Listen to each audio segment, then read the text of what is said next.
Hello Internet, welcome back to another episode of The Legend of Zelda Ocarina of Time. In the last episode, we began getting our way through the Water Temple, and this time, we're going to continue along by heading into the Central Pillar. This room is my least favorite room in any Zelda game I've ever played, which, frankly, not a super high bar there. I haven't played many Zelda games, but, you know, it still counts for something. We can change the water level in here.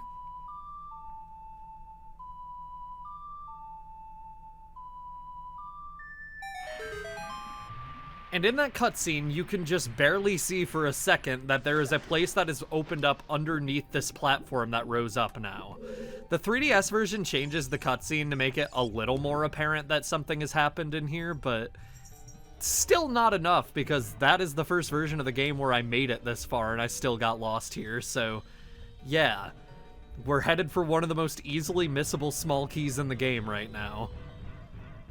In here, god, turn radius is crazy with the iron boots equipped. If we hit that crystal switch, a ton of enemies will fall from the ceiling. Keep your distance, and maybe deal with these guys first. Because they can swim towards you much faster even when you're far away from them. There we go, that's nice. Now we just need to deal with the blade shells. Or shell blades. It's the other way around. That name's so stupid. I wish they just had a weird name like all the other water enemies in this game. Although I guess the spikes don't have a weird name either. Killing all those enemies will open up this little area where we can swim up. And get us here. To get the most easily missable small key in the entire game. It's burned into my brain that it's here now, but like, you know, because I hate it so much, but like, on a first playthrough, that's really mean key placement. Like, we can check the map and see, like, yeah, there's a room on the basement floor that you wouldn't know how to get to otherwise, and you can obviously see how that connects, but it's just not super apparent to me. I don't know. I don't like it. Swimming back up now.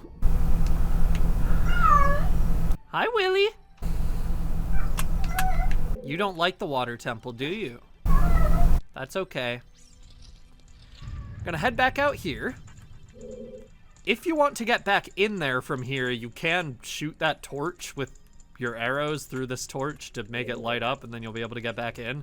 But that's stupid, so I won't be doing that. What? Our next stop is going to be this door that has the two jars, and be careful because the Tektites will get your ass over here.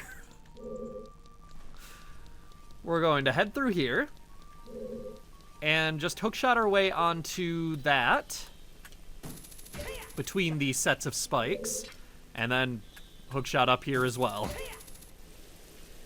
I'm going to place a bomb here because I think that would be easier. For now. Actually, not first. I'm right. You can also just shoot it from right in front of this treasure chest. I got confused for a second there and thought I was in a different room. You don't have long, but eventually...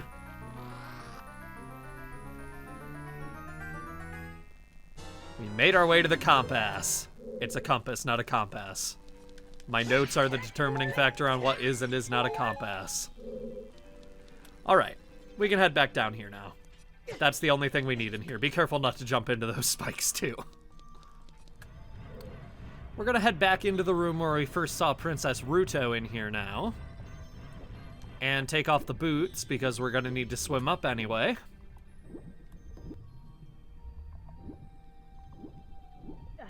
And that'll get us up here where there's this obviously bombable wall. Now that we have it at mid-level, we can actually use a bomb here. I don't know why I keep putting away the hookshot instead of the ocarina, because the ocarina is the thing we only need occasionally, and the hookshot is the thing we need constantly in here. But that's just the way it's been so far. Here, we can get our next small key, which is nice. Oops. Well, that was a nice waste of a bomb. Back to the mid-level of the, like, main room. We want to head through the locked door on the west side, which is the other... No, it's this side. I got confused by the red arrow on the map, but yeah, even having a compass, I can't tell what direction is what. Anyway, we want to head over here and just listen. You can hear a Tektite above there. Just be patient. We want to lure it down so we can kill it, because if you don't, when you're on this geyser, it will be so annoying. We are going to shoot this, get ourselves a way up. And there's no Tektite up here to stop me anymore. Gonna head through this door, and we're back in the main room. But now we can play Zelda's Lullaby to get the water level up to the top, which is nice. All right, time for the main event. I would genuinely wager that this is a moment in this Let's Play that some people have looked forward to, because we are going to be doing something a little tricky now. We're going to be heading through the west door here, which is this one. In here is not the tricky thing I was talking about, but we want to kill these keys before they can be annoying. You can technically kill that gold Skulltula now with the bow, but we couldn't get its token yet, so don't worry about that. We want to jump down here, preferably without breaking Link's ankles, but, you know, that's optional. Okay, this platform moves up and down, which is annoying. I think you can see what we need to do here. We need to get up to the top of this room using these moving platforms while constantly losing ground. It can be a little tricky, but hey, it's Zelda. That's like basically the name of the game. If it wasn't The Legend of Zelda, I think it would just be called A Little Tricky, which is a good enough game for a game, maybe. I don't know, there's that one game that's like something tricky. That's close enough, right? In here. There are Tektites in here, which is always annoying. Yeah, I sacrificed probably several minutes of my time just to kill that one Tektite. And... oh, also my sanity. I sacrificed that too. When you press the crystal switch in here, the water level will rise. That is the main gimmick we're dealing with in this room, which we should have just done from the start so we could kill the Tektites here, instead of me having to waste like a solid few seconds of my time getting all the way back up here. But whatever, we needed to do that anyway because we need to do that in order to hookshot over to this next platform. And then, in order to get over to the next one, we need to lower it again. This temple plays a lot with, like, rising and falling water levels, and I kind of wish it did it like this for the entire temple, instead of just isolated rooms having different ways that it works. Because, it can get pretty annoying having to just raise and lower the water level by playing Zelda's Lullaby every time. I, again, will stand by the fact that, like, it did not really bother me at all in my test playthrough, and it's not really bothering me here that much either, but it's just a lot of downtime that feels kind of unnecessary ultimately. I'm gonna use the bow for this one because I might need to. I don't know if the hookshot can reach that from here. That'll bring us up here. And that is the one and only like in this dungeon. So yeah, we're gonna try to kill it from here because it can't get past the spike wall, thank God. So I'm gonna use bombs.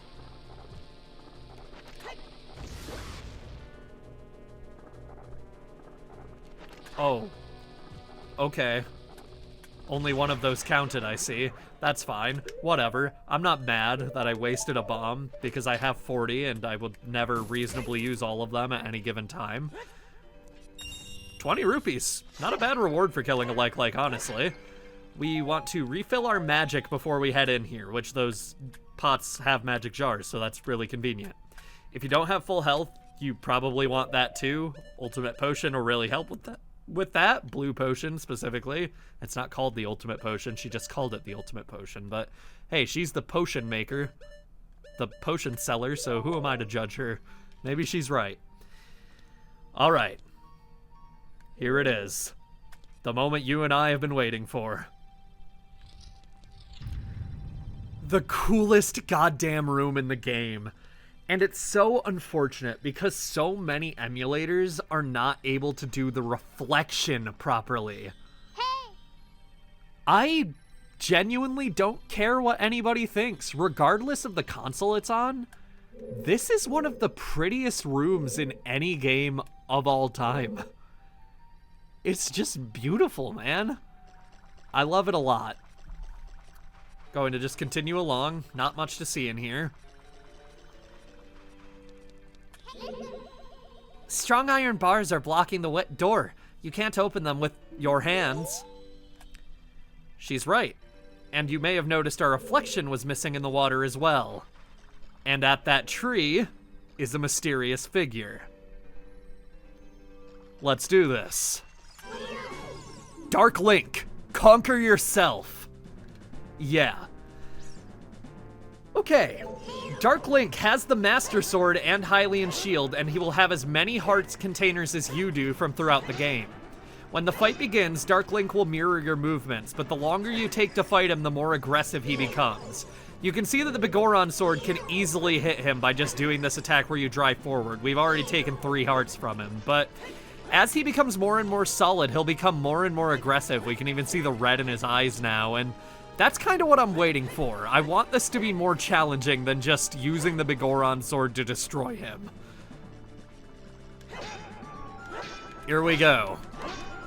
So, Z-targeting him isn't super effective. Obviously, the Begoron Sword and Din's Fire are the easy ways out, but I am going to be using the Master Sword and the Hylian Shield from here on to make it a fair fight. Dark Link is pretty brutal. If you do that forward slash, he will jump on top of your sword. Which, yeah, what the hell, man? Occasionally, he will also slash you while he is standing on top of your sword. Basically, he aura farms. That's his whole deal. Don't use that attack, basically. When you're Z-targeting him, just keep mashing, and eventually he'll stop blocking, and you'll be able to actually hit him. This fight is all about patience. It's one of the hardest fights in the game, but eventually... Please. Nope, okay. He's only dealing half a heart per hit, which is nice, but things like the bow and arrow, the hook shot, he will easily roll past. And, God, I'm so used to using that stab all the time that, like,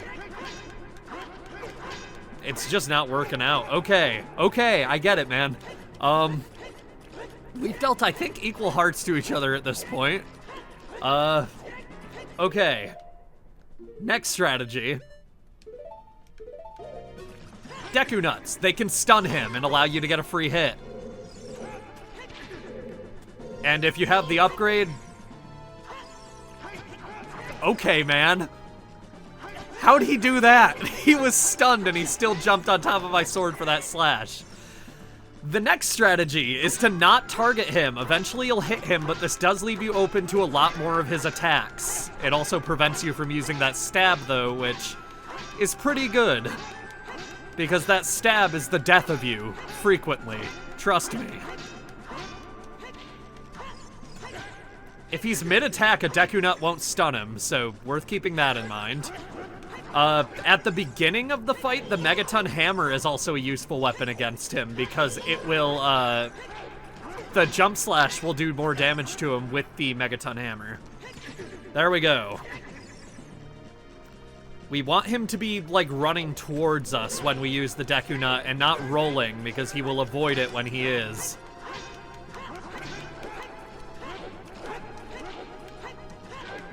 God, I'm using a lot of Deku Nuts for this. Okay. I'm pretty confident this is gonna be my first death. As I said, he gets more aggressive the longer you take to fight him, so he's kind of like you in that way. He gets more and more desperate to actually hurt you. Okay. Bye, buddy. I'll take it. I'll take not dying there. That feels huge to me. The illusion fades. That's all it was. Just this room. Alright. We've defeated Dark Link. We've made it through most of the Water Temple. Well, half the Water Temple. I wouldn't say most. We're doing pretty good. Next time on The Legend of Zelda Ocarina of Time, we're going to head forward now that we've conquered ourselves. See you guys then.